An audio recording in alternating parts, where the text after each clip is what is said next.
Roll call. Carla here. Karen here. Jerry here. Kathy here. Yep, right here. Before I get a motion to approve the agenda, we changed the agenda, moved American up to planning and zoning, so with that Motion being, to approve the amended agenda? no, just agenda. I'll second. Carla. Karen I. Jerry, aye. Kathy here. Aye. And then the consent agenda. On the consent agenda, resolution 2019-53, the owner has not signed the plat of survey yet. I didn't realize that when we put it on the agenda, when they were dropped off, there were no signatures. So if we could remove that from the consent agenda, and it will be on the agenda for the next meeting on the 27th, and they were okay with that. I'll make a motion to remove E from the consent agenda, put it on the next one. I'll second. Carla. Karen I. Jerry, aye. Kathy here. Jenna. And then can I get a motion to approve the consent agenda? I'll make a motion to approve the consent agenda. I'll second it. Carla. Karen I. Jerry, aye. Kathy here. Jenna. Okay, public hearing for fencing ordinance.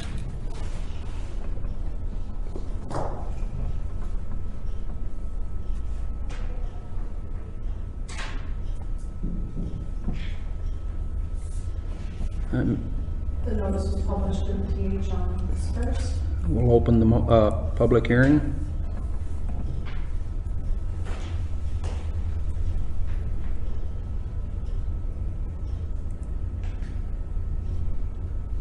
I'll make a motion to close the public hearing. I'll second. Carla. Karen I. Jerry, aye. Kathy here. Jenna. Okay. And ordinance 2019-06. Ordinance amending the City of Peosta zoning ordinance.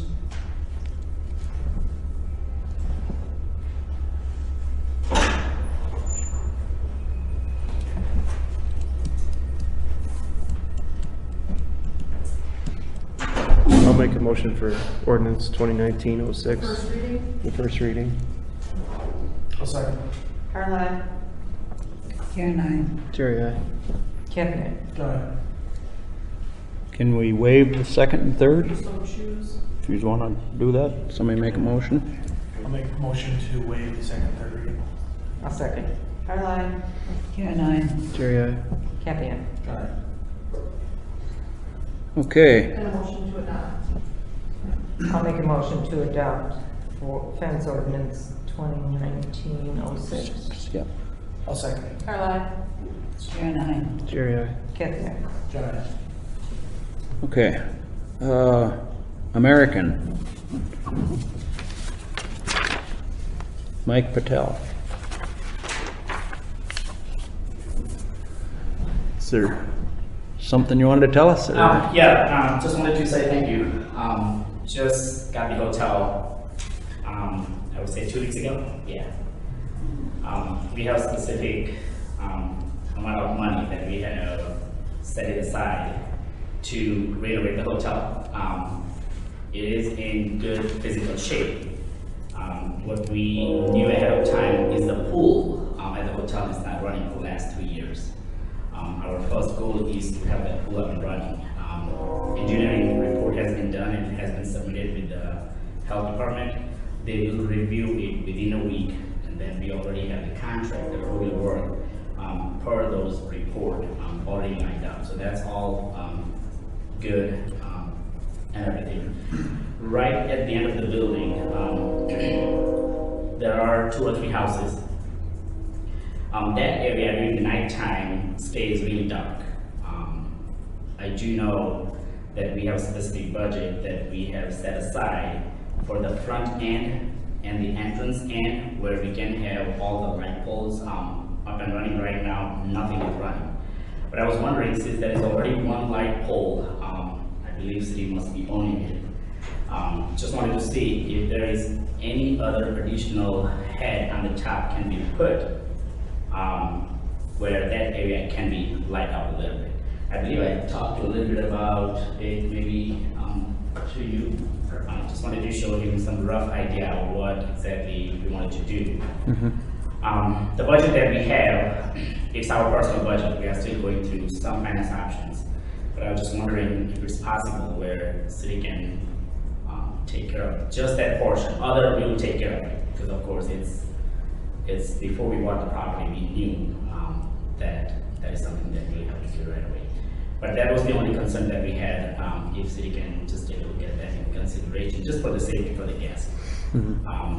If we set a lights on the top of the building, what it will cause it will give a reflection to the house owners who is right in front of the building.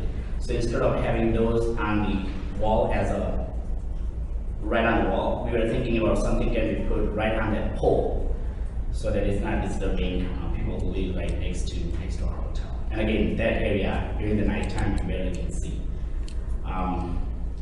Just the thought, see if city has any intention to provide maybe some light right in that area.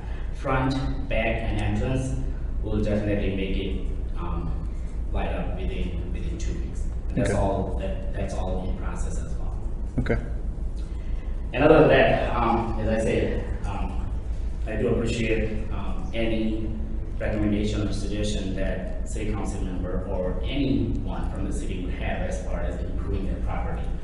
We want to make sure that customer service is meeting, no matter whether those customers are out of Peosta City or maybe within our neighborhood. So any suggestion, recommendation definitely will be welcomed. And of course, anybody who needs a hotel accommodation from the town, we are in the process of getting to see if we can set a specific negotiated rate for the neighbors. Sometimes there are people from town who may need hotel accommodation for any reason. As long as they are having ID that has local address, we are in the process of figuring out what would be the best local negotiated rate for them as well. That includes everybody, any community member from City of Peosta. But any suggestion, recommendation you guys have, I would love to have it. And again, I did talk to pretty much a lot of members here. They are all helpful, they are very nice. I believe I talked to Larry as well. You called me Maybe originally, 2 or yes. 3 weeks ago, yeah. Yes. But again, I do appreciate all the support that you guys are doing. Any recommendation, suggestion, will definitely. Our goal is to having that customer service there and also involved in community anyway. So if there is anything that you may heard good, we will be definitely not interested too much. But if you heard anything bad, I would love to hear it. I would love to have it and see what I can do in order to make sure that that doesn't happen anymore. Again, nothing wrong with the previous owner. They must have tried their best, but I'm pretty sure since we have a little bit of experience, we can definitely have this place up and running very nice. It's right at the entrance of the town. So I want to make sure that the physical shape of the property would be looking so nice. So as soon as someone comes and take that exit, they should be looking at our property, looking at decent, especially at night. We are having, as I said, 300 watts bulb. We have 16 going around the building. So it's going to be really light up during the nighttime. Interior of the hotel pool is up and running within a month. And then we have about 12 rooms. Those are suite. We are thinking about getting additional electric stove for corporate guests. We have a lot of companies. We still have to go to there, go there, go to door, talk to them, call them for the tour and see if there is anything that they would be interested to stay maybe for a longer term. We'll definitely take care of those guests as well. So any recommendations, suggestions, would be welcome. Okay. Guys, Thank All you. right, thank you. Welcome to Peosta. Yes. yeah. Okay, Peosta Community Center update. Do you guys have any questions on anything that I have on the update? The biggest update, I did meet with my dance instructor. We are starting classes in September 16th to be exact. So it's something I wanted to bring to the center for a long time. We're finally going to be able to offer, so I'm excited about that.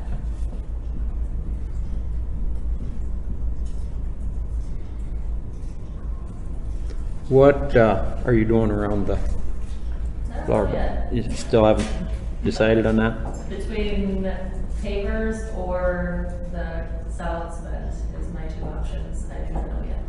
Okay. Next week I'll know.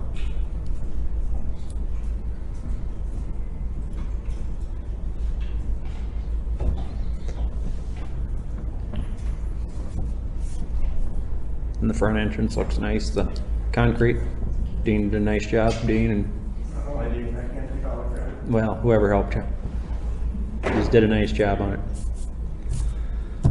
it. Anybody else got anything? Okay.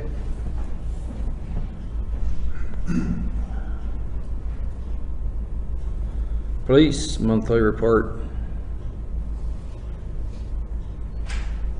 Happy to entertain any questions that I have on this report.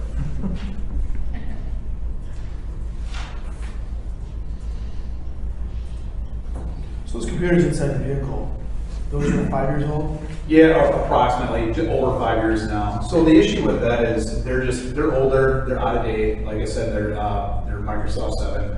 They're, obviously now computers are Microsoft 10 right now. It's just something I wanted to put in there that in the near future we're gonna have to budget for, and it's just kind of a heads up, more or less. I did get I did talk to Asbury Police Department, the chief there, Chief Henry, and he advised that they were going to go with computers that were a part of the county, what the county uses, and he offered Peosta the use of, basically to give us their computers. There's 3 of them, so that could be a good option for us to give us some time, get time for budgeting, that they would just give them, and they're like a year or 2 old, so this could be a very good option for us to use. When we did all the technology with the police station, I thought computers were part of that. They purchased 4 computers, but those were for the office. For the office, Yeah, I don't, Laptops or 3 laptops and a desktop for the office. In the vehicle. aren't the laptops able to be taken into the vehicle? No, so the laptops we have in the vehicle, they're placed just for the vehicle. I mean, yes, they can be probably taken out, but what the data that's on there, we leave them in the vehicle. That's my knowledge of them. The ones in the vehicle are more of a rugged, intentional for police For police vehicles. work, correct, yep.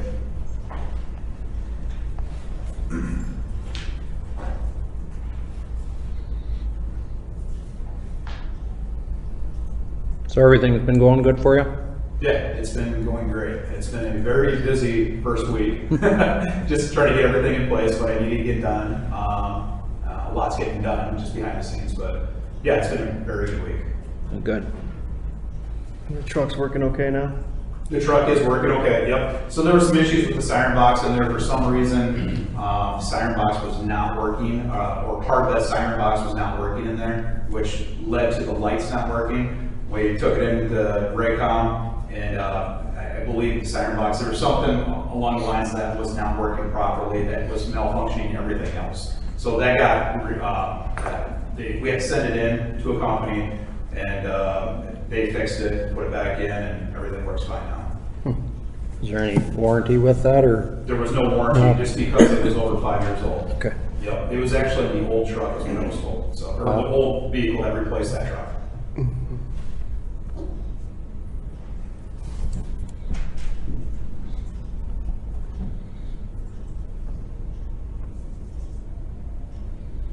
Anybody got anything else? Nope. Okay. Moving on. Thanks, Mike. Road closure for Glow Run.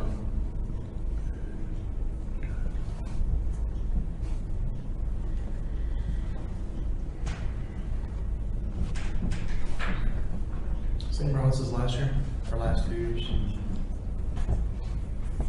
We did change it up a little bit this year. It's the same route, but we're gonna have walkers, take a left off the 4-way stop and the runners take the right.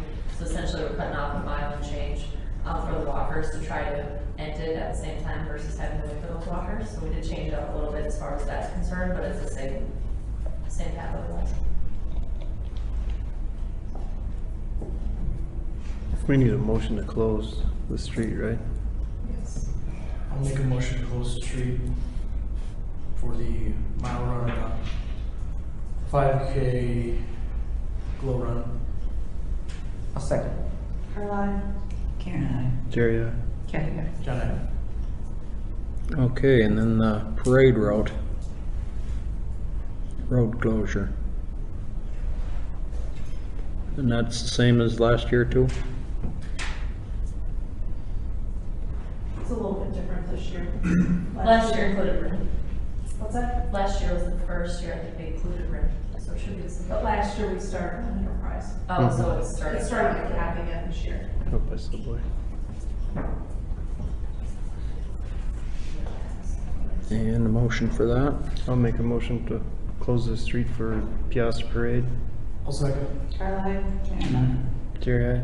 Kathy, aye. John, Peosta Community Parkway speed limit. So this is just a discussion item to start with. There was a citizen complaint maybe about a month ago that originally stemmed from a reported drag race that happened after a wedding on the parkway. So they had some concerns with that, which were valid. And the conversation kind of augmented into also talking about parking there, which we know is just, I mean, there's a lot of activity down there in the summer. So a group met, and I actually wasn't able to be there after going to the funeral, so I let the three of them talk about it. But I think what we arrived at is a recommendation to lower the speed limit on that road. There's really no reason to ever drive quickly down there at all, so. Could I approach you guys? Yep, So I have absolutely. some pictures of what we took. What's the speed limit now? Currently 25 miles per hour. And on that street, it's significantly fast when there's a lot of cars. So when there's an event going on that street, I've been told by a subject came into us with that complaint, and this person said it was all the neighbors in the area that were complaining about it that live on Bryn. So Dean and Stacy and I, Nicole, we all sat in a meeting with this person just to kind of go over what we can do to improve the area.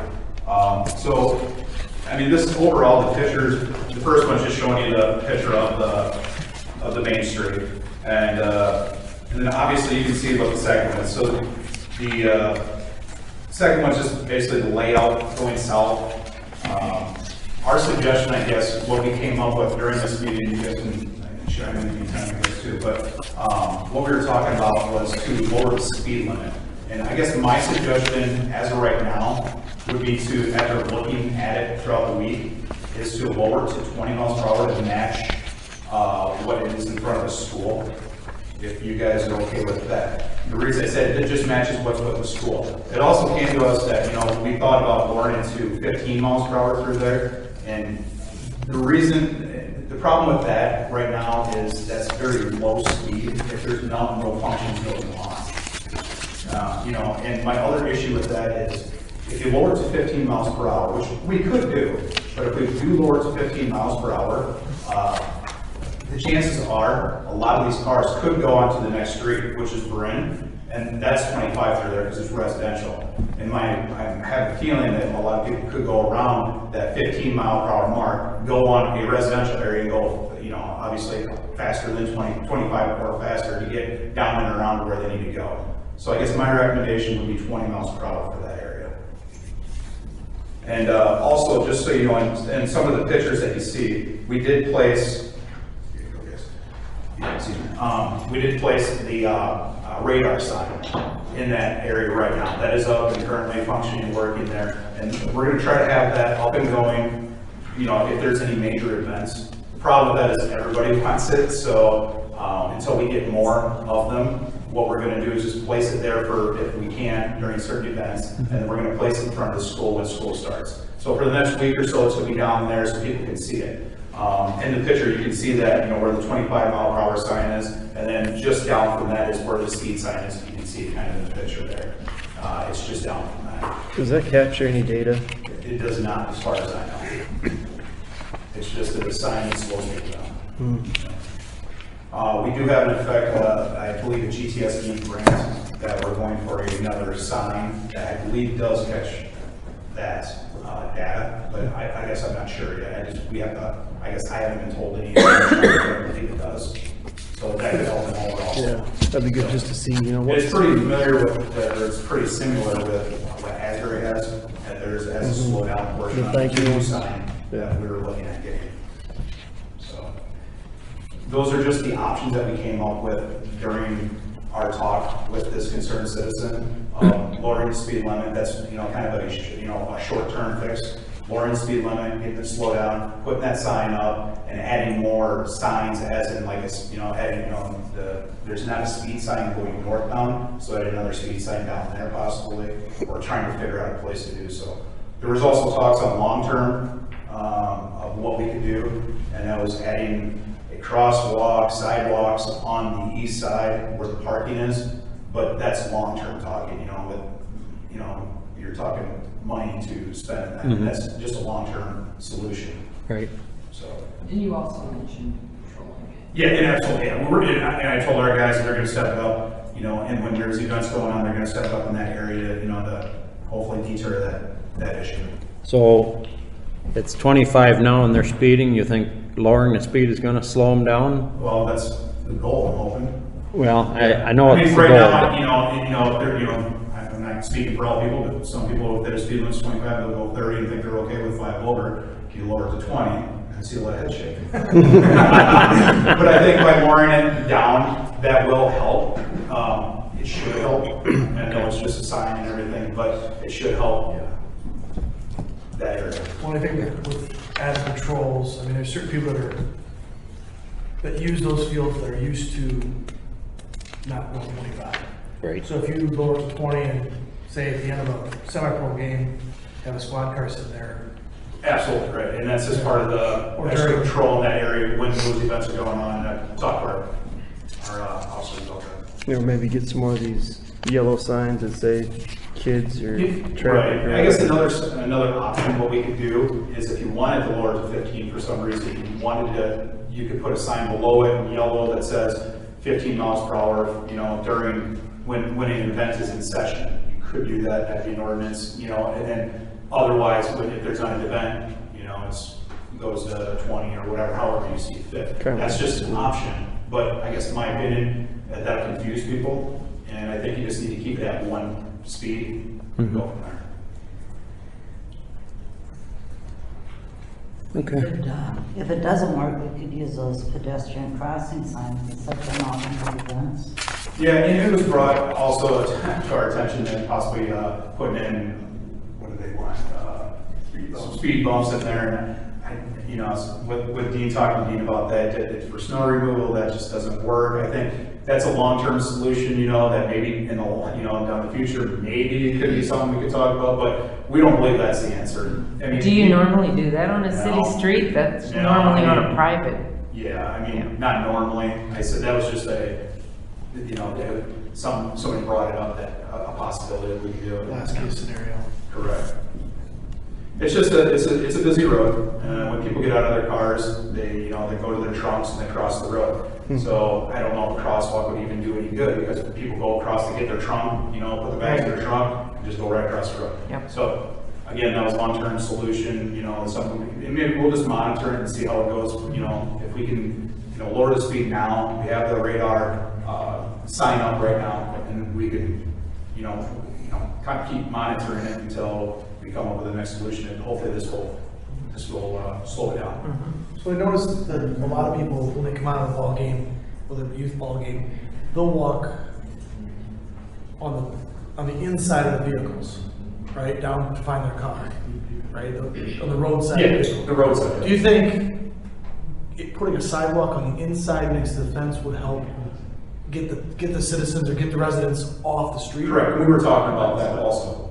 That was a long-term solution, I guess, what we kind of came up with. I think that should be considered Yeah, I think that's a good idea. Is there sooner than later. Is there room I don't want to hear that, but room to do it without moving the fence? Sorry. I say, is there room to do it without moving the fence? No, I didn't think. not that there's anything wrong with it. One fence. Only right there. Peosta Community Way, are they saying that the speeding is going on in Bryn then too? Yeah, I mean, yes, I mean, but they're more concerned with on Peosta Community Way. But yes, there is speed, you know, with the cars that go in Yeah, on but Bryn, because there's a lot of cars that park on over Bryn this too, way when and you the get street past goes up fairly quick. Yeah. But that's what I'm curious. And that's just something, like I said, our officers just gonna have to monitor and, you know, respect her, and that's that time to watch that area.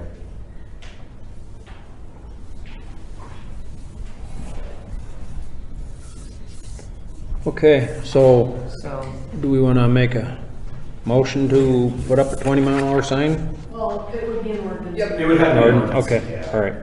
I guess this is kind of discussion, we can go back, the next Right. meeting, and Yep, we present an ordinance at the next meeting if you feel that. this is more or less just a discussion, what you guys thought. Start there at 20, see what happens. Yeah, I think probably do the ordinance and we'll start with 20 and see what happens there from there. Sounds good. And this might be a good time to just update you briefly on the DOT grant, if you recall, that we got for the Safe Routes to School, which will provide 5 signs, 3 for the Birds Road and then another 2 for Cox Springs. So I'm wrangling paperwork with the DOT right now. Not an easy or quick task, but I'm hearing from them that we should be able to accept quotes in mid-October. So hopefully we will get those 5 signs up. Those are all solar powered, the radar signs. So those will then free up that Right, so we should mobile have, sign. yeah, so we should have two, if we get the GTS grant for an extra sign, then would be 2 mobile signs that we could, you know, rotate around wherever we need. But what she's talking about is those 5 signs, they would just be permanent structures, you know, as a solar power. And, you know, we're gonna put them in certain areas, more or less in front of the school, 2 in front of the Peosta, 2 in front of the seating area on Birds. And then the other one would be wherever we think would be a good spot for it, possibly Peosta Street coming into town. We got some options, and then we have those 2 extra signs that we can rotate to certain areas if we need to. Okay. So hopefully we get the grant. Yeah. All right, sounds good. Anything else on that? Okay, Public Works, monthly report. Questions on any of the items? We did receive our 2 pieces of equipment, our mini excavator and skid loader. Finally got a weather fit to get a few projects done. I see you got the dike fixed down there. Got the dike fixed, and we're down at Kelly Hills now, trying to get them storm sewer extensions done.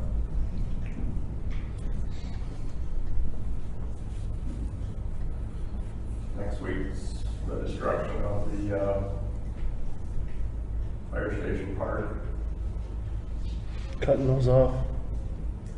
We can cut them off and then pop them out. Correct, After Saturday, right? correct.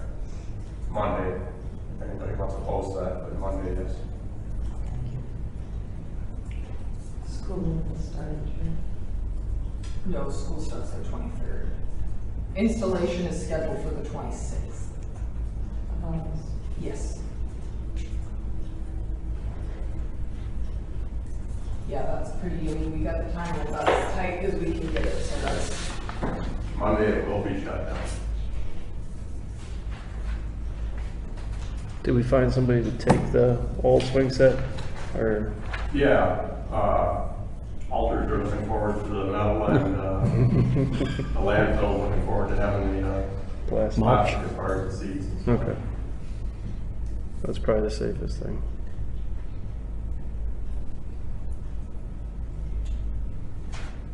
How are you doing with the salt? I'd say we got the bin about half full. Yeah. So either the blending's either gonna, I thought was gonna take place this month, but, the way it's going, hopefully they're gonna push things off next month. So we're just trying to get that stockpile built up so that we're prepared for when they do come. And what about the inspection for Tower 3? How'd that, Everything went well, did it? minimal maintenance. Good.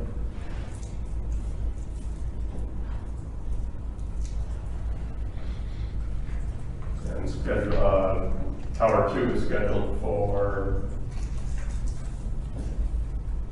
not next week, the following Thursday.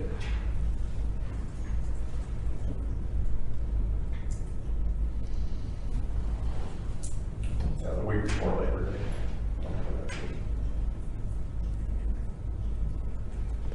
Anything else for Dean?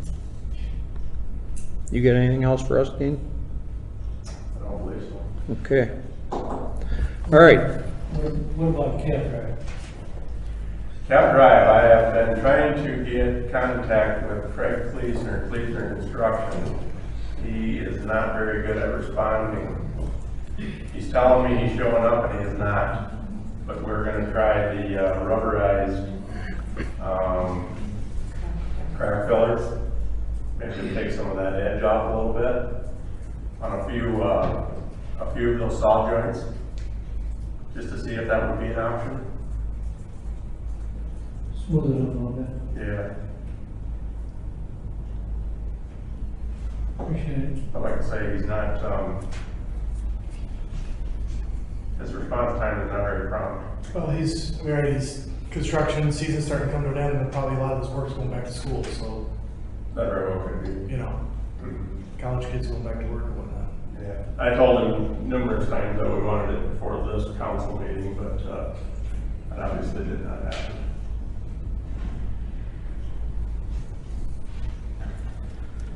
Okay. 60% design and preliminary design memo revision, number 1. That'd be you, Eldon, I believe. Can I take over a little bit here? Yes, you can. I promise to be quick. All right. So I've got just a quick agenda in front of you. I'm not going to go over everything. This is just here for you guys in case you have any questions. Just updates for you. The facility plan documents were submitted to Iowa DNR. So those revisions are in place. So that includes the new site selection and getting all that kind of background information updated from a permitting standpoint. So that is off to them. The only remaining item on that is the site separation distance waiver. That is signed already and just needs, I need a recorded copy from the county to submit it to the state. So waiting on that to come through. So other than that, we're in good shape. Just a list of some of the things we've gone through. We've had some additional monthly progress meetings within the last 3 months to cover site layout, architectural programming, civil design. So it's been fun. It's been an interesting journey again. And then what you have submitted to you tonight was the preliminary design memo, which has those updated drawings. And then I did provide an updated cost letter to what you hear before the meeting. We just got that done. Sorry, I missed it today. And then just to keep an eye on the things that we've kind of played around with in scope. We did upgrade the water supply to the wastewater plant to include hydrant service. So that was something. It was a little bit more of a big deal when we had the long access road. Now it's hardly anything. And then based on DNR input, we did include the sludge storage pad as a necessary item within the scope. That's reflected in the cost of lower in a little bit. We did not include the hoop building over the top of it at this time. So that's something we can add at a later date, but that was at least a little cost savings there since we were adding that structure. So I'm gonna get this thing queued up here. The schedule is, the schedule is what it is. We're obviously a little bit behind overall just because of the delay to changing the site and the redoing the 60%. But we do still plan on having the 90%, potentially the 100% to get 90% at least by the end of the year, 100% in that January timeframe. That's the stuff that gets submitted to the DNR and to EDA for their approval so that we can move forward with actually going out to bid. So you're already watching this. Obviously, this is the most interesting part of this. So we did make another one of these flyovers, kind of showing everything. The new site, they're going to zoom out here just in a little bit to kind of get an aerial view. Thing. So right now we're going up to those flow utilization lagoons. They were at the top of the hill last time too.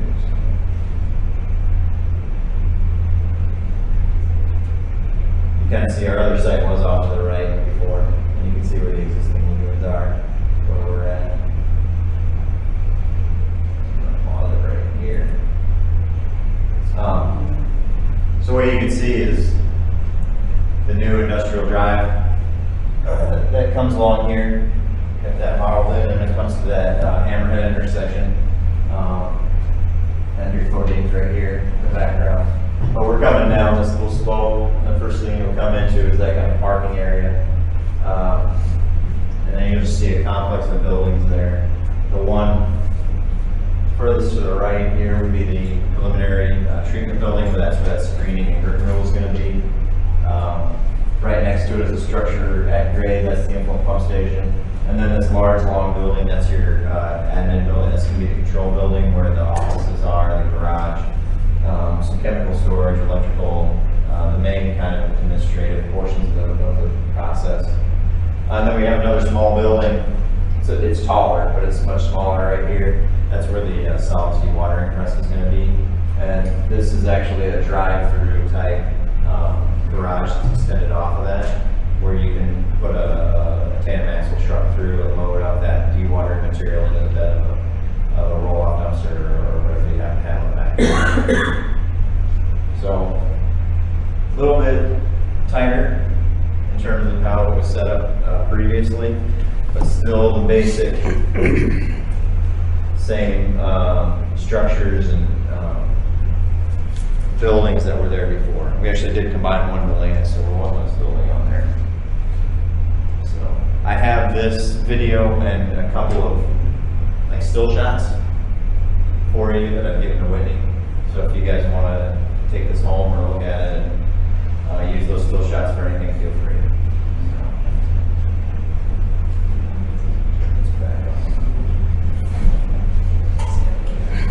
It's a nice smooth road to go down. So, throw that in there. Oh, that's after the other smooth road. So, just a quick go over that the cost opinion. We did update that as well.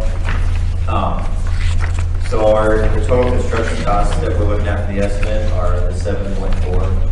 So that is the 7.4 million.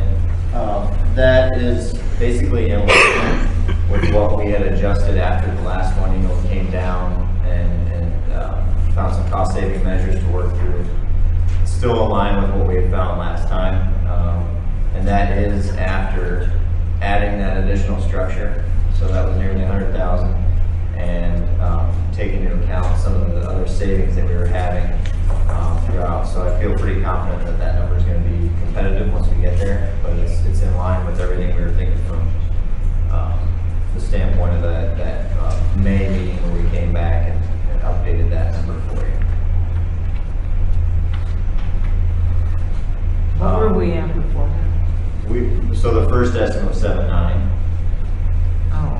And then we were able to take nearly $500,000 off of that through some cost savings and some just choosing some different materials and things of that nature. Oh, okay.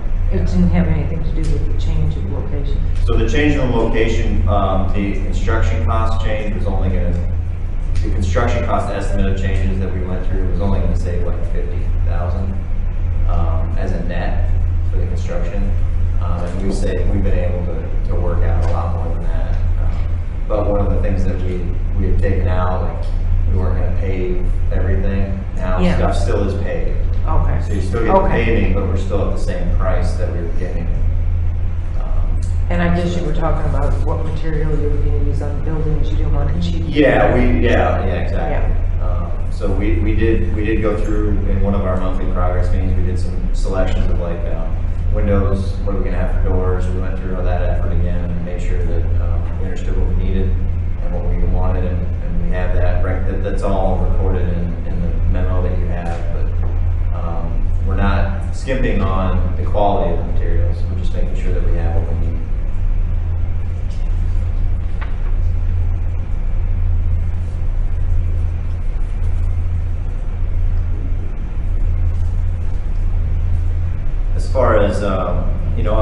meetings too. The next monthly progress meeting is gonna be in September.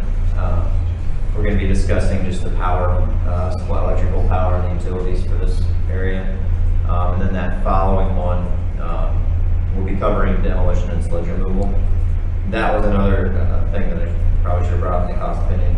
We did get that sludge, lagoon sludge survey back, and you may recall that I know that there's more sludge than we had originally accounted for from the 2014 survey that was done.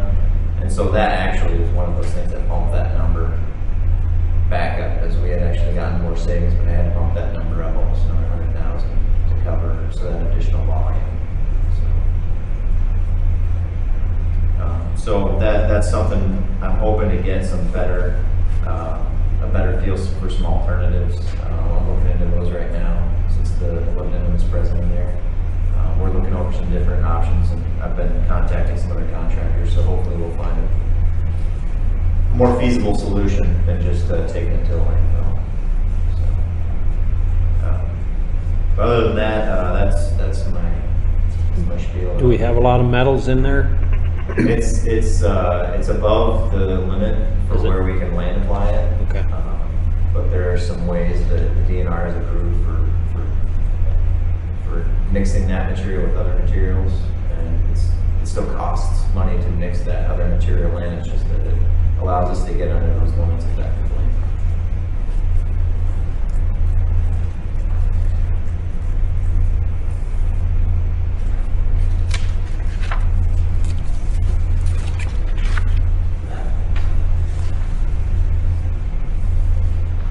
So I guess the next steps from the standpoint is I'm planning on submitting the memo with any comments that you may have hopefully by the end of the week. If you guys have any comments. If you don't have any comments, it might be faster than that, but I'm hoping to get that done by the end of this week. So I just generally would need your approval to make sure that that gets submitted. It doesn't need to be necessarily a motion. I just want to make sure that you guys are on board with it before I do it.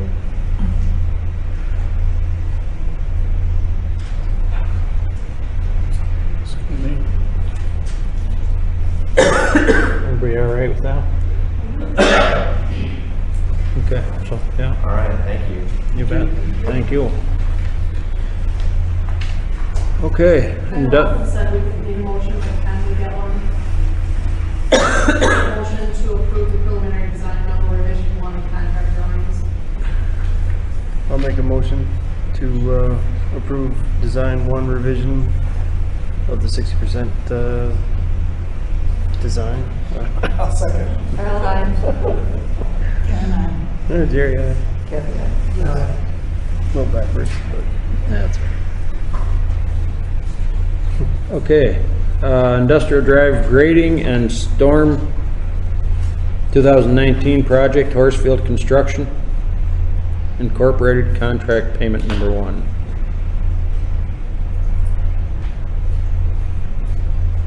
In the amount of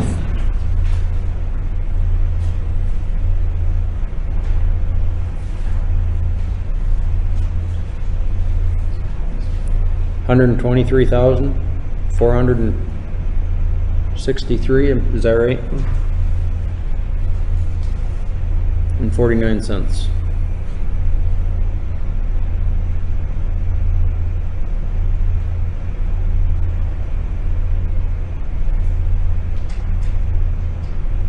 did they get the box culverts and stuff in for the drains, or? No, they gotta come back. With the rain yesterday, we talked to them this morning, and it sounds like next week they'll come back.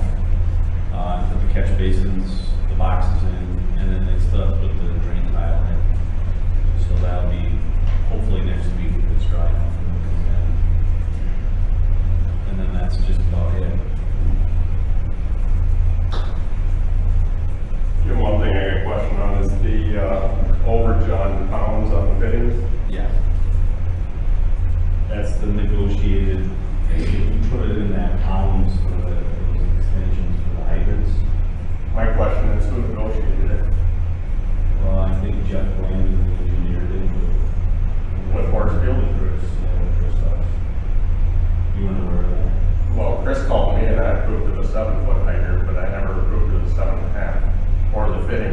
far as that goes.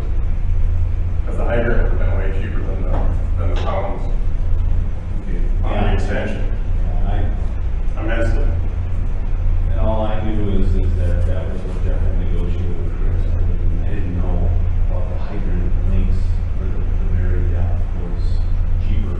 Had the hydrant and water main and flip-flop, that whole thing could have been prevented. Because the elevation. And would have saved a hell of a lot of money on fill, on slack fill. Is that what we started about? I think so. Was select fill for the water main. So Correct. On Industrial Drive.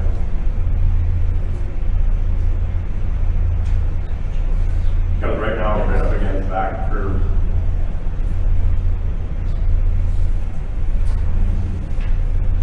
There's about.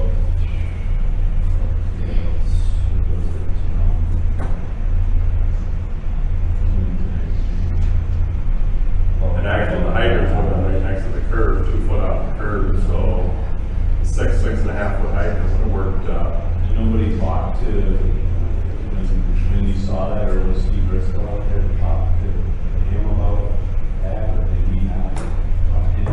I guess I never paid that close attention to it, the fact that without having the street in comparison to the water main staking. Yeah.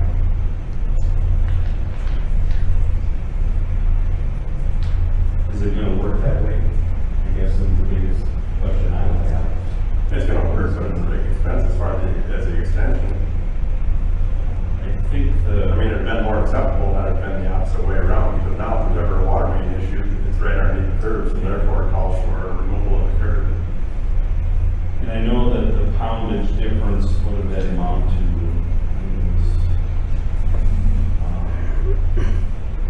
On 2 hydrants, I think it was around $2,200. The difference in pounds each. For Chris Husband, but I didn't think it was that much. The difference in the pounds was about 300 pounds was the plant quantity, and it ended up being 478. It's 178 times 8. Whatever that is the negotiated price. that was just based upon the price that he gave me. $1,400. And you're saying the hydrants would have been, to go to the 7 foot was less than that. Yes. I didn't know about that. 7 foot hydrant, would have costed, I believe it was an additional $200. So it would have been $400 on 2 hydrants. Plus the fittings. It wouldn't have been no Put fittings. anything fittings. So when he called me, I approved of the 7 foot hydrant, but nobody said anything about 7.5 foot hydrant. So then they went with the extensions. And nobody talked to you about that. Okay.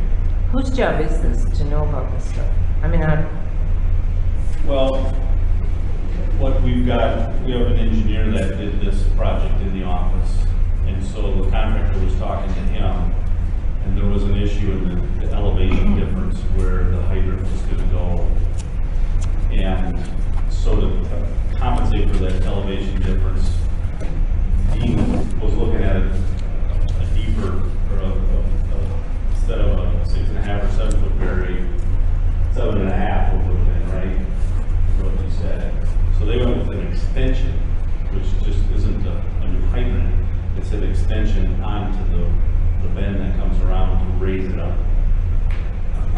And so the cost of those apparently are more expensive with fittings or with the extensions than it would have been. to right, just so change at it that to point, bend it. should someone not have, So that's what I asked. I asked Steve Briscoe, who is the on-site person that represents the city and works for IW, to know that. And then talk to, obviously, the engineer and Dean. And then somebody has to make a decision. So apparently, the decision got made without, to go with the extensions, which I don't know why Jeff didn't clear that with you or Steve. And then they went ahead and ordered the extension, so I don't know. I'll have to find out what the reasoning was, why he did that. I talked to him about the extensions, why justified the quantity was greater than that, and he said that was the negotiation, Jeff did, the engineer said that was what he negotiated with the contractor to rectify that difference in elevation. So I just gotta find out why. But, I mean, will we exceed contract amount? We won't know until it's done.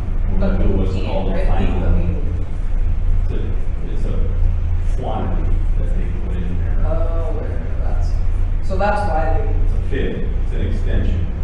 So they constituted a price per pound is how they justified it.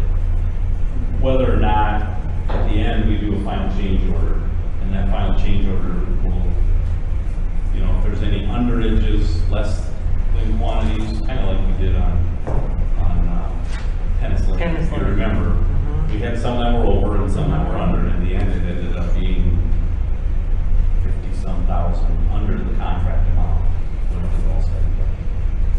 So we'll I'm know. just saying, if, you know, if Dean Yeah, came up with something that, you know, I would have don't- been substantially, I don't like it that there wasn't the Yeah. communication, there was Right, there communication seems to be a- breakdown. yeah.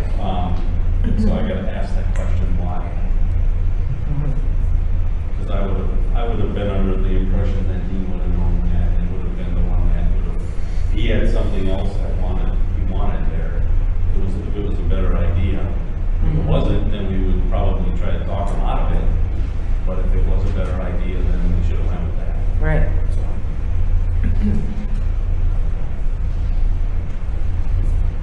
So I'll find out what happened. I wasn't here, unfortunately, before that.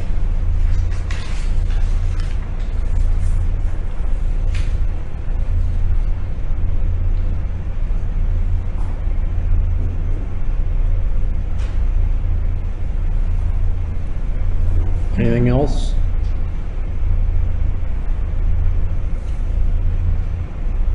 Then we will move on. I think we need to make a payment. Oh, I'm sorry. I got involved in this and I forgot the payment.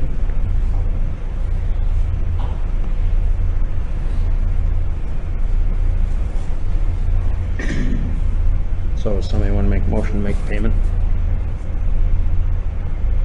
I'll make a motion for payment number 1 for $123,463.49. Two. We attend some of that to get this resolved. He said it'll all come up in the end. They We want to put- make a note to have it resolved though.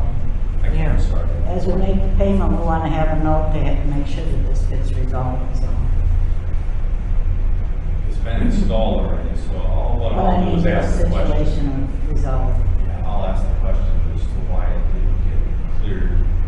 If Dean had a different idea. I'll second. Carla, Karen, Jerry, aye. Kathy, aye.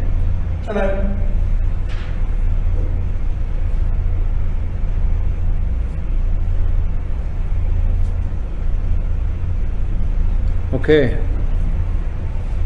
Ordinance number 2019 dash.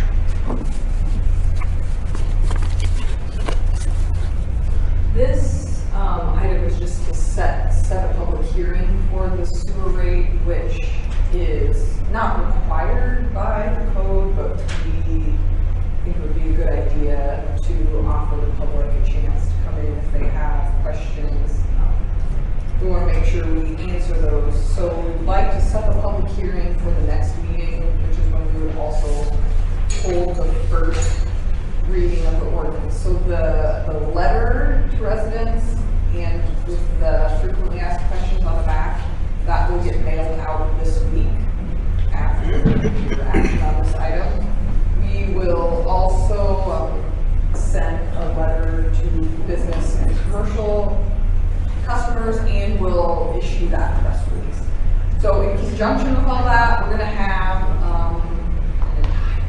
sewer rates, it's a whole page on the website. So you'll notice in the letter, we had to kind of direct them to the website, so I had asked Eldon to pull some of those snapshots for me, so we'll have that information on there. We don't want to get too detailed for operational security purposes, but they can check out the plans of the project. You'll be able to look through the ordinance.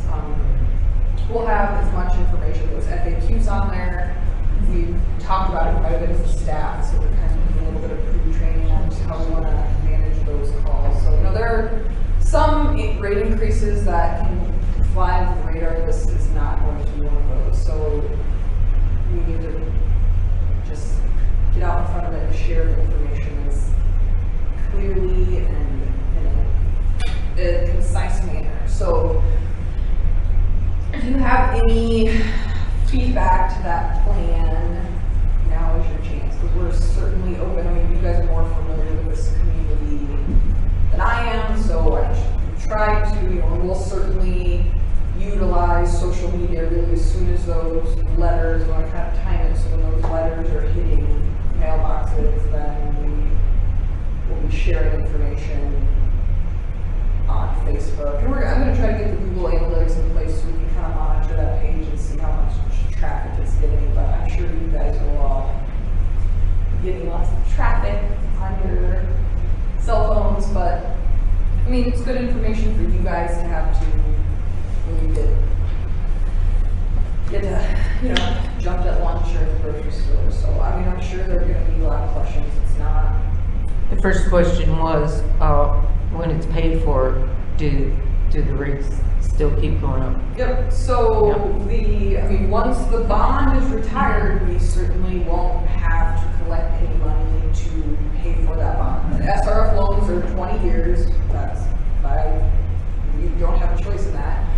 So 20 years is all, often a period though that requires, their maintenance and upgrades. So yeah, if there is no need for those dollars, they will not be collected. Now, I wouldn't bet any of your life savings or valuables on that, because 20 years when you don't know what the DNR is going to require in 20 years, we don't know who the president of this country is going to be, we don't know who the government is going to be, we have no idea what water quality will look like in 20 years. So I tell you, statistically speaking, for the rest of Iowa, very, very rare that any rate ever goes down. That doesn't apply to utilities, that applies to everything in your life. So you can just ask them if they can recall a time that anything's got less expensive. So reason being that this is the reason that the rates are going up. Right. Because we're building it's so that's then they good want to know. rationale, but it's just in 20 years, a lot of this equipment will be outdated, and we might be doing another sewer project in 20 years. But maybe not. You just can't. Nobody's in a position to make that promise. Now, there is a chunk of it that is just increased operational costs. A plant costs a lot more to run than a roof. So some of the increase is, it's to pay the loan, but also there's increased O&M costs. There's just a lot more moving parts, a lot more expensive parts. So, what we'll do is they just kind of sit there. So, but that's a tough one, because you want to be truthful, and they're spot on in their thinking, but it's just not. Nobody can foresee the environment in 20 years, and that's why they structure those loans in 20 years, hoping. And you can use that as a pushback. Sometimes the DNR comes back in 10 and says, "We really need you to do this." Communities will say, "Well, we are already paying your loan for 10 more years, 8 more years." And sometimes they will adjust their requirements and say, "Okay, we'll let you finish paying your loan, then we'll kick in the requirements as soon as your loan's paid off." So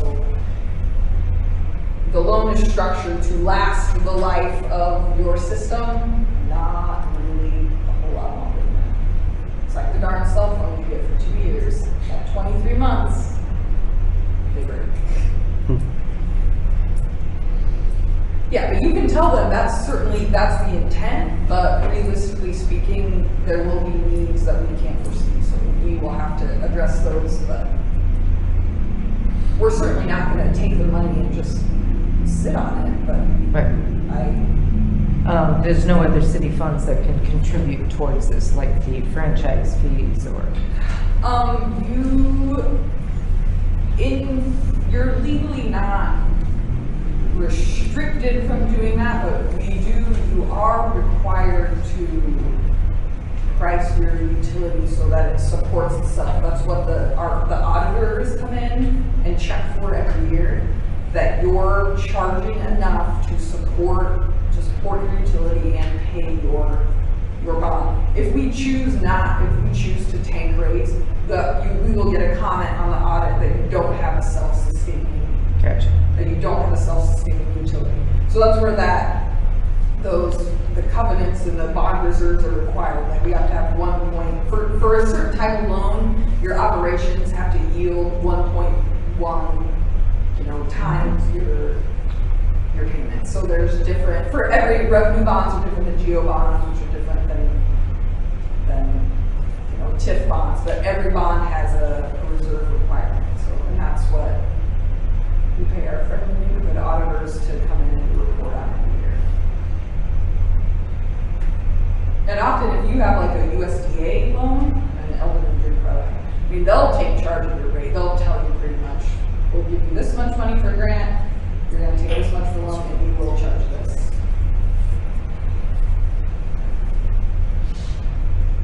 You have kind of a choice, but not really that much.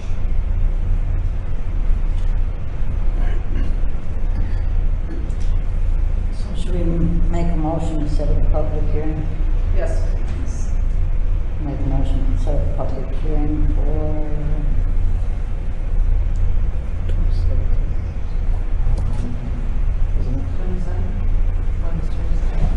August 27th. I'll second it. Caroline?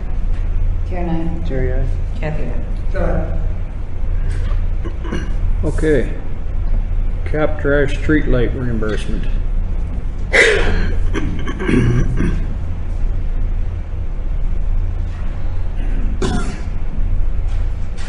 This is still, I don't have that as much more information than I had last time. I tried to reach out to Jermaine, I was not successful. They were unresponsive and returning my call. Dean and I did review though the material together and agreed that $2,400 that was noted in there, that was the boring cost. The comment about hitting rock is 24 is the base number used. Had they encountered rock, there would have been an excess of that. It's worded a little funky.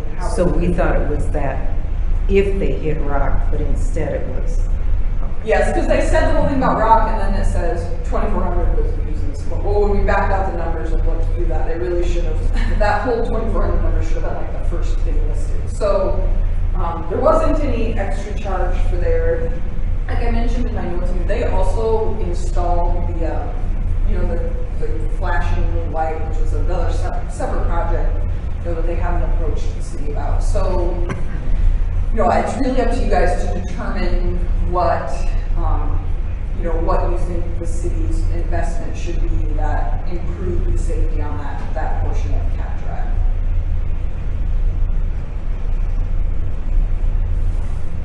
And that's not a right or wrong answer.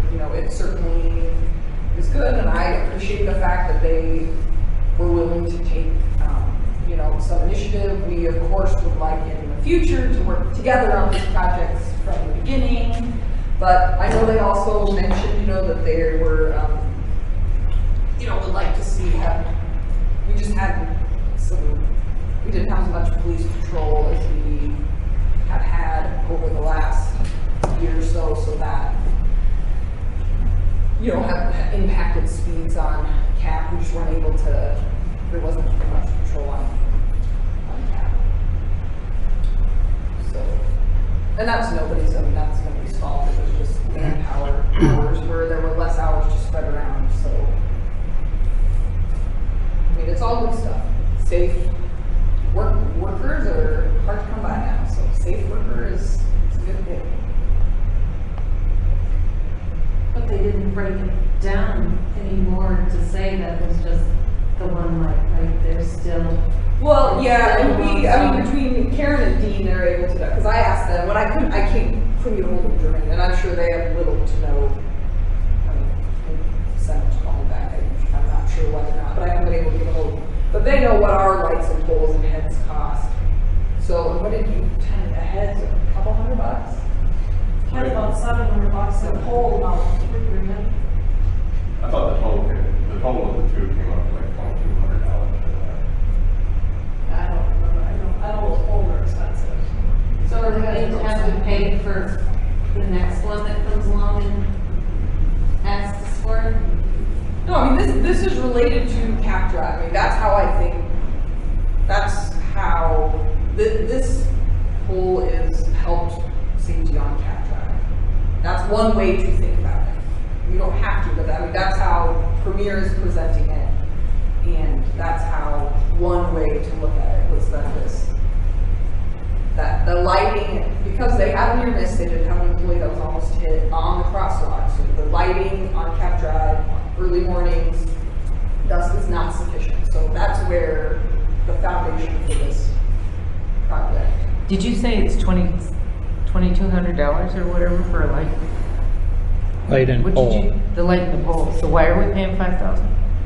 Well, we're not, I mean, that is just a recommendation. You guys can absolutely do, like I said, I think it really just comes down to what you feel like the city's investment in the safety of that portion of the street should be. Have you guys seen this pole? It actually, one light goes towards the parking lot, right? And the other one that should have been on their building is pointed down on the crosswalk. And it is bad, it's dark in the morning, people walk across it, but I don't know that it's on the city for us to light up their employee walkway. Do you know what I mean? Or their parking. And they didn't come to us either. Duty to right up the street, right? We gotta make sure it's safe. Streets are safe. But the street My lights are out there. problem, I guess I have with is the order that we're building in. We're asking for forgiveness, not permission. Say that again, John. I said, well, they did it, now they said, we want you to help us out with it. Right. Versus coming to us and say, hey, we got a problem. You know, we can at that point work together and figure out what that problem is, what the solution is. Yep. No, and that's absolutely my concern as an administrator too. What they will tell you though, when they said in the meeting that we were at, is that they reached out to the city before and they did not get any response. Not particularly on this issue. Right, Right. Was it about the other issue? Yes. Yes. So I'm So sure if this- you say that, that's what they're gonna, because that's essentially what they said in the meeting. Right. So I guess we have to decide what our responsibility is here. But we don't have ownership on any of this. So whatever we pay for is just a donation for their cause, basically, or for what they just put in there. Because we don't want to have to worry about fixing it if it falls down, breaks, light don't work. No, we don't want to own the No. establishment. I guess my only objection is the fact that the near hit could have very easily been that they do not abide to the crosswalk because it happens so often throughout the day. So I And guess he that's my said only- they've had numerous training, trying to get the employees to pay attention crossing the street. These are adults crossing the street Are they not to adults? a parking lot. And the lights are bright once they hit those flashers. When they hit the flashers is the thing. Right. So And I think that they did that all at the same time, right? No, the flashes were installed before. Flashes were first, yeah. and they had a light on I think it the was negligence on citizens' parts as far as abiding to the crosswalk. and they had a light on the building, but it was not bright enough to go across. From what I could tell, anyway. I guess though, I don't know that it's fair to say that the near miss was, we don't know that. We don't. I mean, they did comment toward that though. Yeah, and they absolutely admitted to, so they needed to do some training. But, It is a busy. But still to this day, I know that their employees do not abide to the crosswalk. yeah, like you said, they'll use that open door that's further east. You're getting there. Not great direction, so.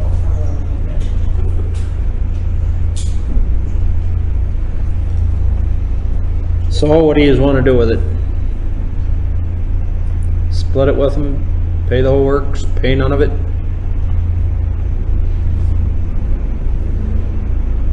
And my thoughts are that if they came to us prior to, we would work something out. We probably would have worked with them to make sure that the crossing was safe for everybody. Right? I think we would have been open to who's working. I mean, if they were to come to the city and said Right. the lighting is not right down there, can you take a look at it? You know, we were, But we do have a street light there now. Yeah, street light just That we on don't- either side of the parking lot, right? We don't have streetlights. do we have streetlights down You know, there? there's street On our street. Yeah, that's what he's saying, there is, Yeah. there is. This light is on our street, one we're Oh, talking about. Oh, yeah. It's their light, but it's shining on our street. This one they put in? No. Is there any other lights that are ours? Yeah, already on? there is one on the east side of the property and one probably within 50 feet of the west side of the property. Intersection down there. But they kind of split the crosswalk, those within, one before and one after. As far as the other industries going down that road, do they, I mean, I know they don't have to cross the road to get to the parking lot, but is the lighting like spaced out at their driveways too? Our The lighting lighting? is spaced equally all throughout. All the way out. Right. Yeah. That's where everybody. If there's a semi in front of their place, you're not gonna see it.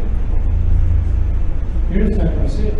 Where's the semi gonna be, on the road? They can hit the button and walk across, but they have semis sitting there, they have 3 or 4 semis there, it's too many. So what it's creating is another problem for everybody else to get around, and not only that, you don't see it. If there's a semi sitting right there, which there was today, and somebody walks across, you don't see it. You don't see it till You don't see they the poke up. flashing light? You don't see it, right? Okay.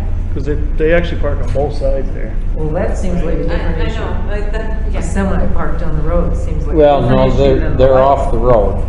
They're in the But parking lot. They're But, next. but the light is not fixing this. So if there's an accident there, is the city gonna be responsible? Why? Because we paid for the Who's gonna be light. responsible? If somebody gets hit there, who's responsible? Guy walking across the street? It's not a city crosswalk, right? It'd be up to the driver that would be responsible for the vehicle, you know, if that's what you're talking about. I guess I don't know what you're talking about, Yeah. but it would be up to the driver of that vehicle to be responsible, you know. Right, it's pedestrian crossing right there, if there's a crosswalk. And they don't walk too fast anyway. Unfortunately. Well, I guess that's my concern, is if that lighting wasn't there, someone gets hit, what's our legal responsibility?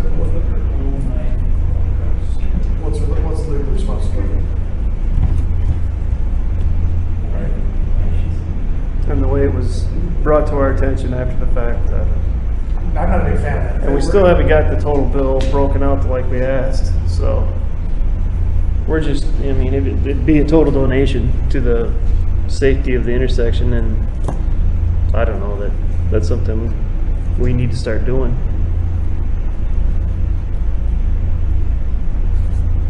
We don't want to own a light on a pole that's in their parking lot that shines across the street.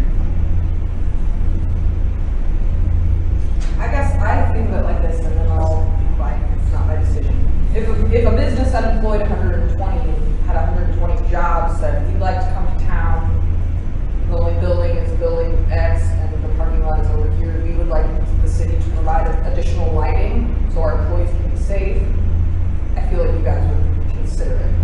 I would urge you to at least spend a second to think about it like that, because we have a fantastic industrial park, and they all compete globally. So all these things, while it's not required, you know, it's just part of our partnership. And if there's something that is truly falls under the city's responsibility, like public safety and transportation, then I think those are good opportunities to collaborate.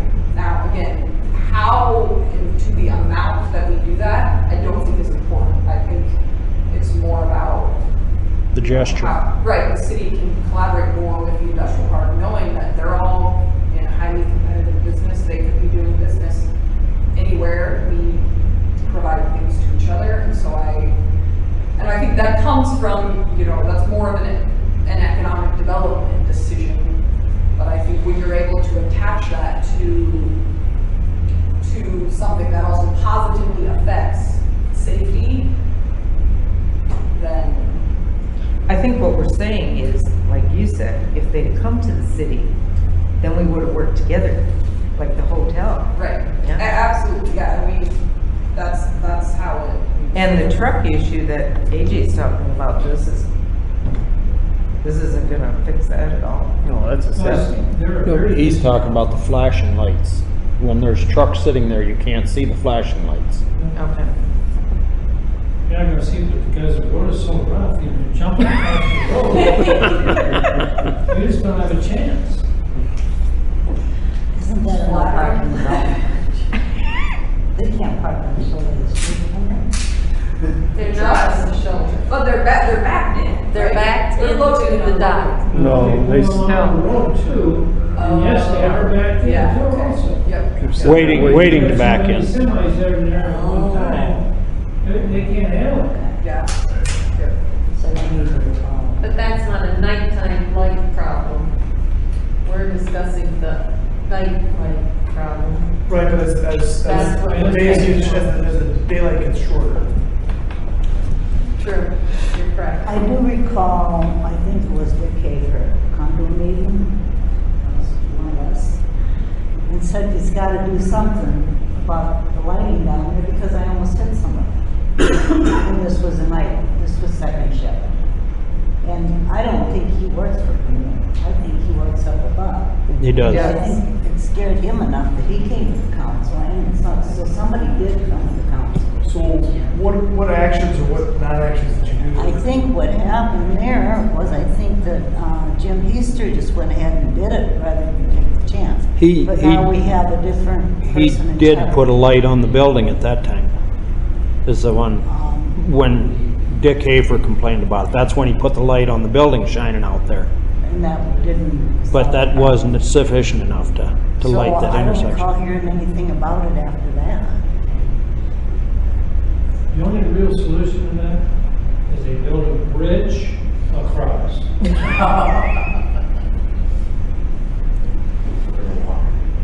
But we're not building a bridge. Yeah, but how do you get that bridge over a semi or two? Yeah. You guys got a bridge guy at IW? Then try to get it high enough to get a crane under it too or something. Yeah, exactly, but we're gonna have work. Because they have enterprises that go So you across figure the street. 2,200 for the light, the pole with the one light, I was right? just gonna say, you know, can we do a couple? For some reason, that number say, didn't know, you know, $2,200. I was thinking it was when something there like are issues, $1,300 for the pole. Actually, I pulled up, some ones we have done, we replaced a pole at a roundabout, just includes installation, it must have got hit. Around about $100,000, we purchased a pole from Crescent Electric for $1,543, and I want to say the light heads are about $700. So that's 22. I bet that pole that we bought is a lot bigger than the one they put down there. I think we compared it to tennis lane lights here. Those are quite a bit less expensive. What if you paid half? Yeah, that's kind of what I'm getting at. Not a gesture, being good neighbors. We don't take ownership in it though. We don't own any, it's just.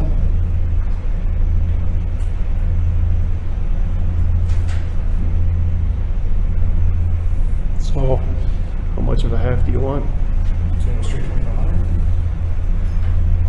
pardon? Is that half? 25 And or? half the 13. 3,300 would be half. Half of the 5. Yeah. Half of the 2,000 bucks. 6646. Oh, I'm saying half of the 5 No, that 'cause there's is the- in today's. Boring and stuff that we didn't need to pay for, Well, so. yeah, but With- if with we'd an have put, explanation if we'd have to put the them to light make up, sure that they- we'd have had bore under. Yeah, and I think that's a great solution. I picked a number to start out with. And we could- So, what did you say? 25. I'm at 25. I'll make a motion authorizing payment of $2,500 for the lighting. Reimbursement. Reimbursement. I'll second. Harmony.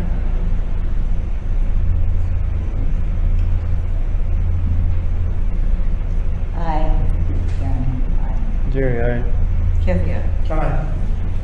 Okay. Discussion of driveways and curb cuts. This harkens back to our conversation at the last meeting about issues with curb cuts. What we did find in our code in chapter 6 is a section that essentially does allow the city to control this cuts in the right of way. So we think this permit would be a good way to kind of standardize that process so everybody who wants something like this is jumping through the same hoops. You'll notice we wrote the permit so that it includes a public works sign off as well as a police department sign off so that we can address any issues with utilities as well as any public safety concerns. I just think every situation is going to be really different when it comes to this. This is just for discussion tonight, but if it's something you want to move forward for, I will get with Dean and we'll add some specs about those curb cuts for drainage. You have some specific ways that needed to be done. So it will be much like the next permit we're going to look at, where that last page was kind of like the fine print of if you get approved, here's how you have to do this. So that's the concept. I looked at several other permits and put something together. Thankfully, our ordinance allows us to adopt a procedure by resolution, so we will just we'll put together the resolution and that can just be handled in one meeting. We did actually include something in the letter that's going out saying that the council is considering some of these other permits, the fencing and this, as well as the work in the right of way. Let residents know they can keep an eye on the website. So it's really largely an education piece, making sure people know this is required, and we'll monitor things, monitor one calls. But so far they've been pretty good. Contractors have been pretty good about coming in and then wanting a second curb cut.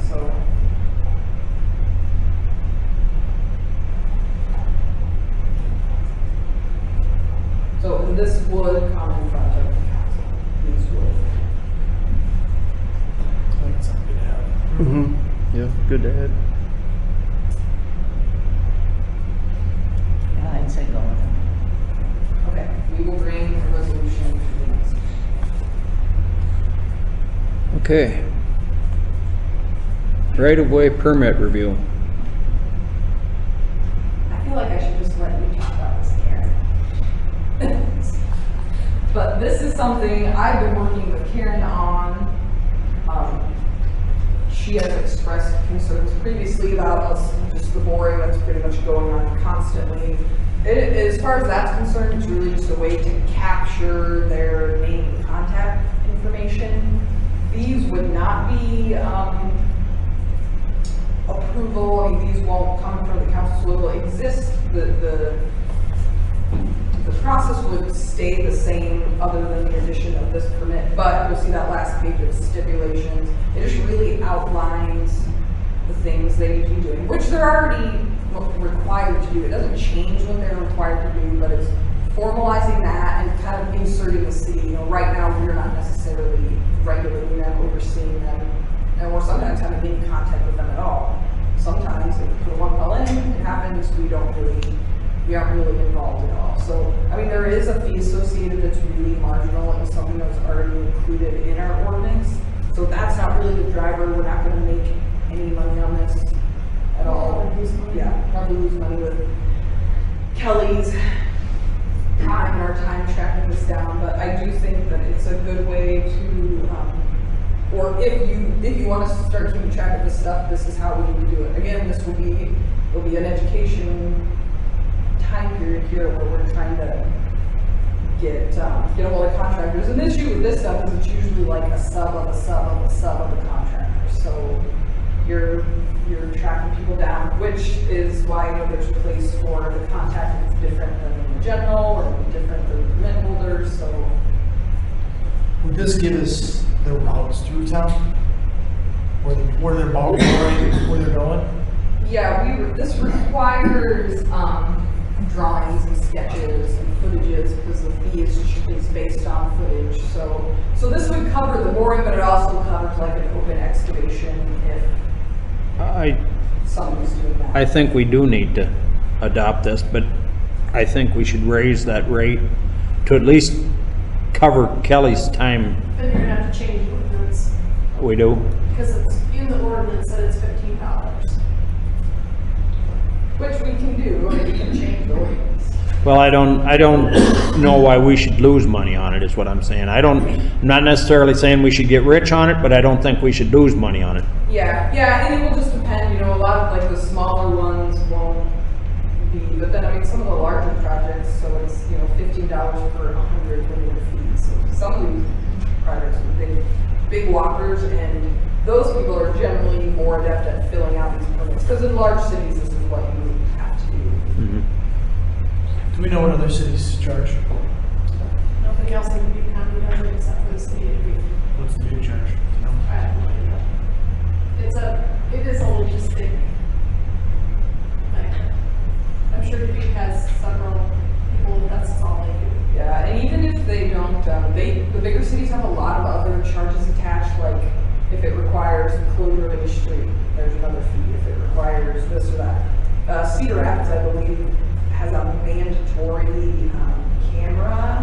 sewer camera requirement. So anytime anybody does an underground bore, they're required to camera all of the sewers around there. So some of them have higher charge, some of them their charges are extravagant, because they require all these other. Yeah. So and they also they're dealing with intersections with 100 times the wires and infrastructure that ours are. So will this apply to contracting to work for us, for the city? Yes, but it does also say that basically the city has the authority to reserves the right to add or delete from the stipulations at any time that it makes sense. So once this form's filled out, what would Kelly actually do with it? She just make sure it's all signed and everything? Yeah. I mean, some of them won't be a pain and we'll take it. Likely the problem's going to be when we see what's going to happen is we'll see a one call come in for a underground bore, and we'll have to pull their number off of the one call.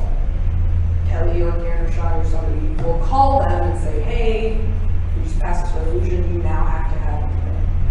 Well, the guy who called it in is probably like the high school kid who, unloads the truck. So then he's going to try to get a hold of his boss, who get a hold of his boss, who will then call and want the permit and, want to know if he can pay in Japanese yen or something. And then that's just going to be where you'll have, because normally, the guys paying for the permit will be the general, and she'll be chasing stuff for a while.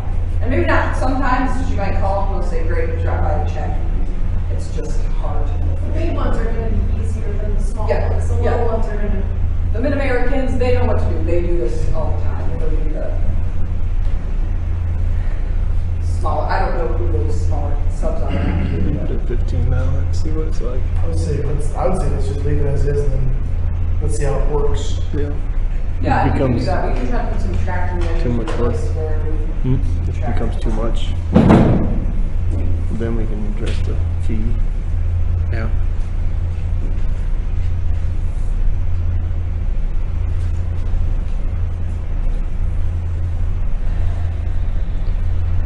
Okay, are we good on that then? We'll move on to fiscal year 2019 financial review. Okay, we'll just breeze over this. You guys will have a chance to look at it. When the audit is finished, we will have a more, formal presentation of numbers. Annual exam. Apologies. So the profit and loss report just shows, you can see at a glance which departments were in the black. Really overall good performance. Like I said, the sewer department overspent only because of that, the project to replace the water meters, which was actually doubled up because the year before they hadn't done any. So then you can just see that's just expressed visually on the margin slide. The cash on hand slide just kind of gives you a snapshot of the total cash the city has and how that is dispersed. All those balances are healthy related to the 25% reserve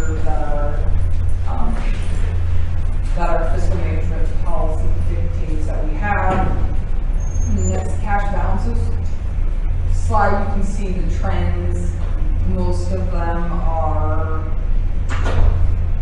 you know, heading in the right direction. Street reserves is something we'll have to talk about. We need to get through the capital improvement plan, and then we can talk about how we want to fund our street projects in the future. You know, you're going to be able to cash flow some of those, but I think we need to take a harder look at what's on the docket, what's coming up, and how we want to manage those with bonds and cash, and how we want to plan for that. Because you'll see the balance of that account is trending downwards.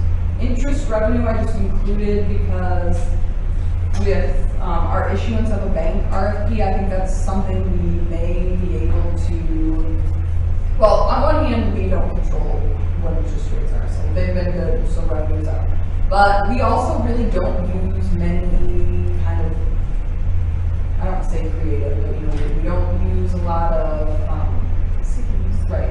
We don't use any CDs or money stuff. So that might be something in the future we could take a look at and see if there's any opportunities we can take advantage of. So this is more just an FYI, but in future years we'll keep an eye on that and see if there's some things we can do to shift assets around to have our money work harder for us, the residents' money work harder.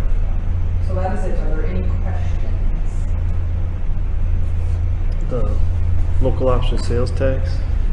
So that is what has been used to pay for the police department building. Mm-hmm. So you'll see in the last fiscal year, that's when that, you know, several $100,000 was paid, and then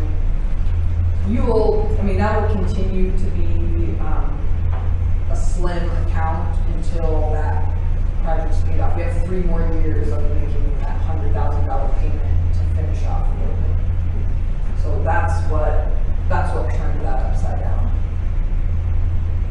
That's essentially, until that building is paid off, that account, the money that's coming in will pay for that payment, and then for the ballot, 25% of it goes into the general fund for property tax relief. So there is a small amount left after that, but it's not a large figure. I mean, it's still something, but we're not making a plan for that money to just stay there. So we'll eventually get it back.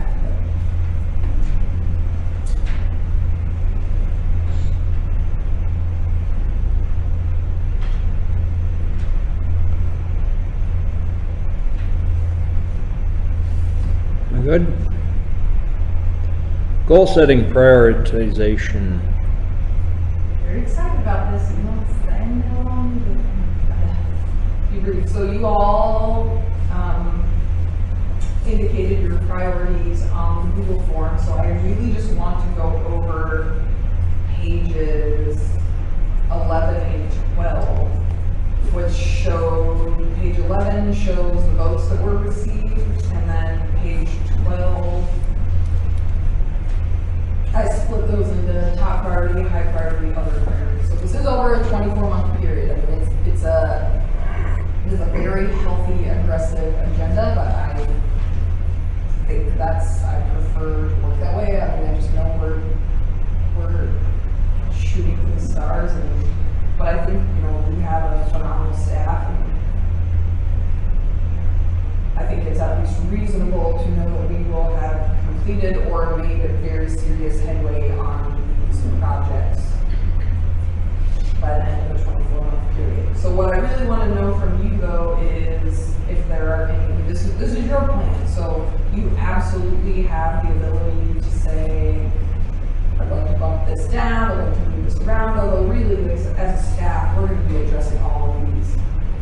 But it's just a good way to organize it, and gives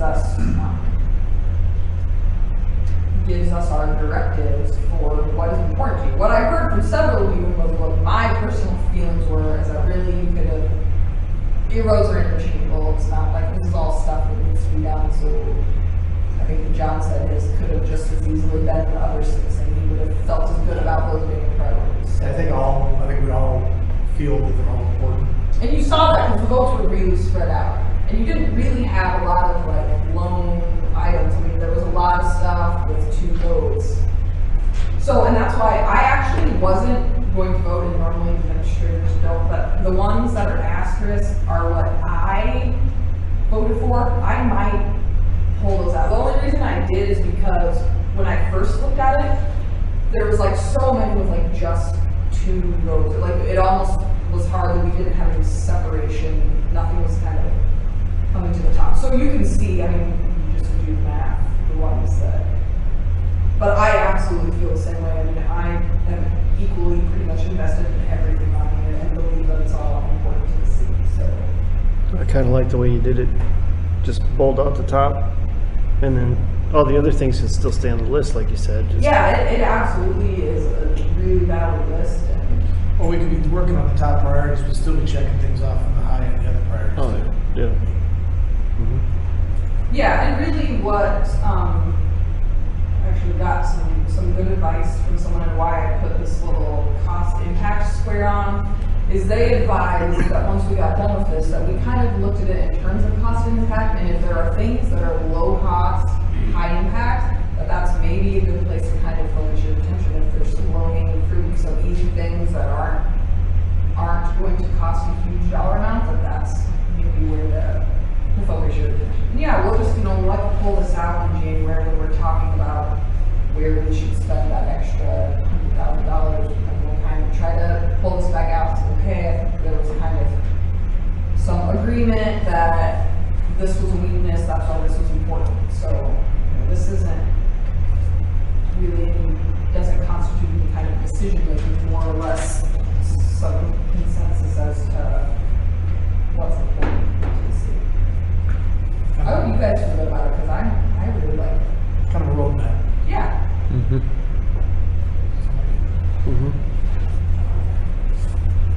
One thing though that I realized I don't know how I completely forgot to put on the list though, was the apartment, or the development of some workforce housing.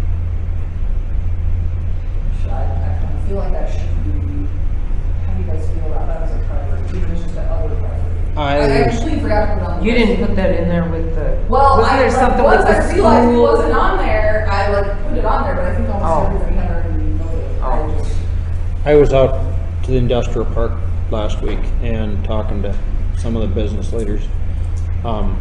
One thing was there's no housing for employees, no apartments within walking distance of the industrial park. Well, I don't know where we could put apartments out in the industrial park, but that was one of the concerns.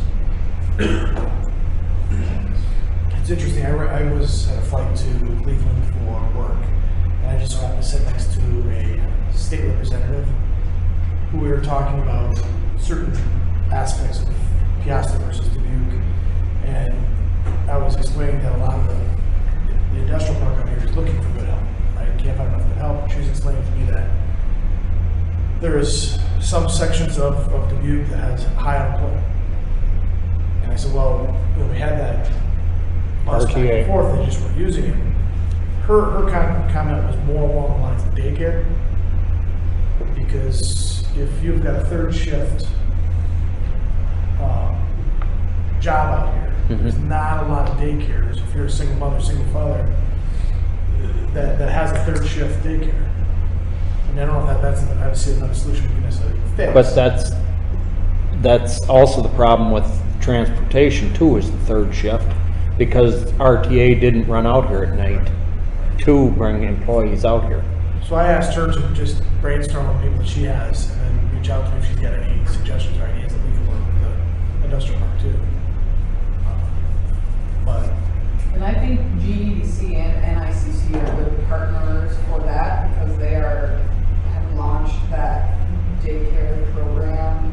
They're providing daycare for a year as people are transitioning, most of them off of services, government services, so they're trying to help buffer the cliff they call it, when you fall off government services, but you're not making quite enough money to then be paying for daycare and all the expenses associated with that. So I think, they identified that because they're hearing the same thing, that that's a hurdle, a barrier to employment. So there's health London flags all the way up and down Industrial Drive, or County Drive.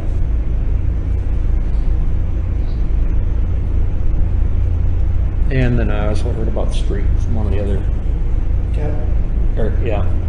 business. So is there anything specific you'd like to see changed or moved on the goal setting report?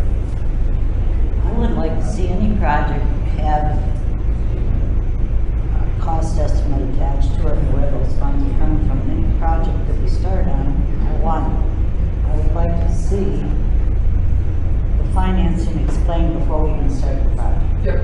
Yeah, and I'd like to know where that that money's coming from before we start. is, yep, and that is what actually, so, plan in my mind, we talked about, is once we got this done, then we'll move right into the capital improvements plan. So anything here that is intended to cost more than $10,000 will be on the capital improvements plan, which if you recall, that's more of a spreadsheet format. So here's the project, here's how much it's gonna cost, here's where it's gonna come from.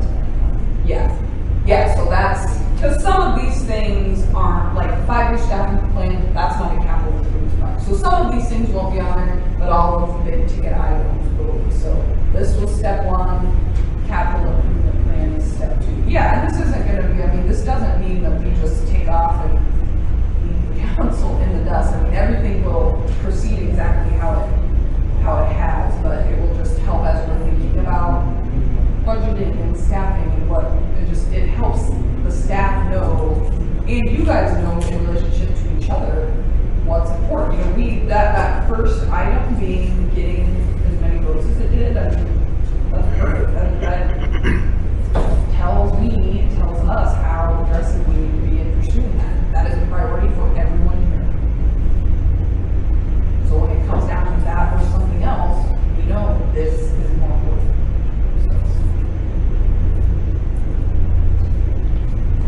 Yeah, the numbers will come, that's the next one. But we'll have that done before the new year too, so. We know that before the new year, so. Yep, so no rest for the weary if you were hoping for short council meetings, they're not coming. Not in this city, at least. Okay, so I'll clean this up and present it to you at the next meeting for formal approval.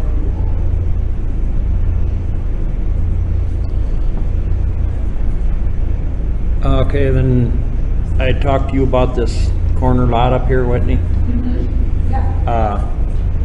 I think Gary Miller's kind of set at 28,000 for that lot. He was asking 30. I don't know if anybody's interested in it at that or.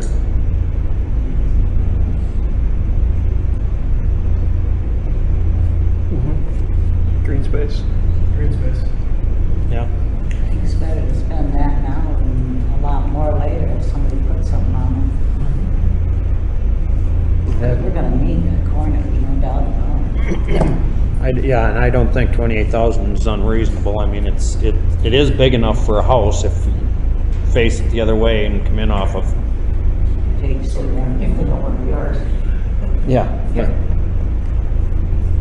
So do we have 28,000 or we're gonna get it? After my just saying. Yeah, I'll look at it. I mean, we have, I would say general funds, likely. I mean, did you say it would be 25? No, I didn't. Because he'll probably say, okay. I doubt it. Keep working on them, is that what we're saying? I asked him, I mean, he only wants 30 from anybody else, he's not gonna get that, so. well, he said he had an offer of 30. Oh, he did? But the guy never got back to him. Oh, I was gonna say, okay, because the sign's still there, so. Yeah, so, I think it's something we could talk about, figure out a formal, where we can, what we have. And Yeah, Yeah. it's something we're definitely interested in talking about. Yeah. Did we make an offer? What? Did we make an offer? no, we have not. I I didn't make an offer. He just, that's what he That's what came up he threw with. out. Yeah, Yeah. and he thought it was worth 28,000. Huh? So it could be something for the next meeting then, possibly. Yeah. So we'll have council draft up just a 1 page, like offer to purchase, and then I guess we get the next meeting if you want to approve Just say, this is what we're this is what we come up with, this is what we can offer you, Yep. you know. Yep, just so that there's. Anybody else have anything else? On Cap Drive, west of the crosswalk, on the south side. Okay? There's a hole starting to develop in the concrete. In the concrete. Or the paving, yes. Almost looks like maybe some water starting to swirl down there. That's one of the, I mean, we have money set aside for patching. Okay, I just didn't know if it could be, I mean, it's this big. I don't know if it's causing underground problems. Maybe it was one of those cement plugs and underground water put in. So it did.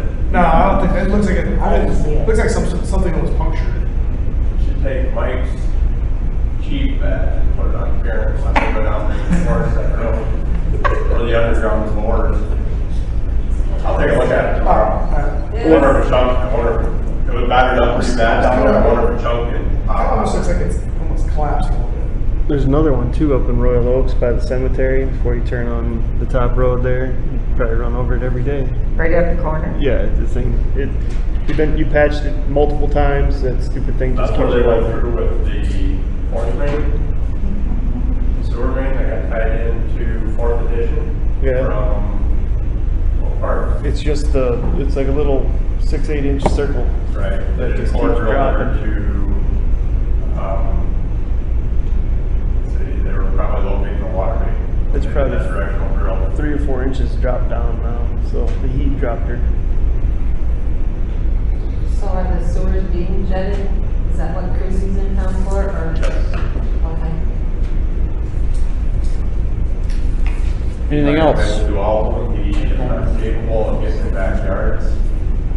Unless he takes his truck in the backyard, and I don't think anybody would appreciate that, so. Trying to get something worked out with another contractor.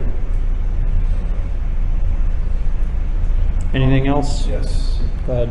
Spoke with Mike Eckerman, and maybe for the Peosta Days, since they donated some money, that maybe we have a picture of what that money's going to as far as the equipment down in the playground, so that when people know they come spend the money, that it's going towards something in the community. Yep, I think that's a good idea. I talked to Mike just briefly this afternoon, so I was gonna talk to our resident graphics expert. I think so. Yeah, no, I think that's a good idea, and we have those visuals that they sent over, and particularly because of that, it's gonna be torn all completely up, so there will be a lot of questions anyway, so I think it's fine. It's just Monday, this Monday, okay. Anything else? How long is It won't be torn after. Installed on it? The park? Yeah, it would just be a couple weeks ago. We don't have the rubber mulch scheduled until the first week of September. The reason that a lot of the preschool and kindergarten kids go down there to go to the fire station and playground right after school starts. Yeah, well, I mean, we'll get it up as just absolutely fast. We need to notify the school then? Yeah, and we'll put it on Facebook. Make sure the restrooms are open, so. Or as long as they know, they'll go somewhere else. I think. Yeah, I mean, hopefully they can still. Wait, no.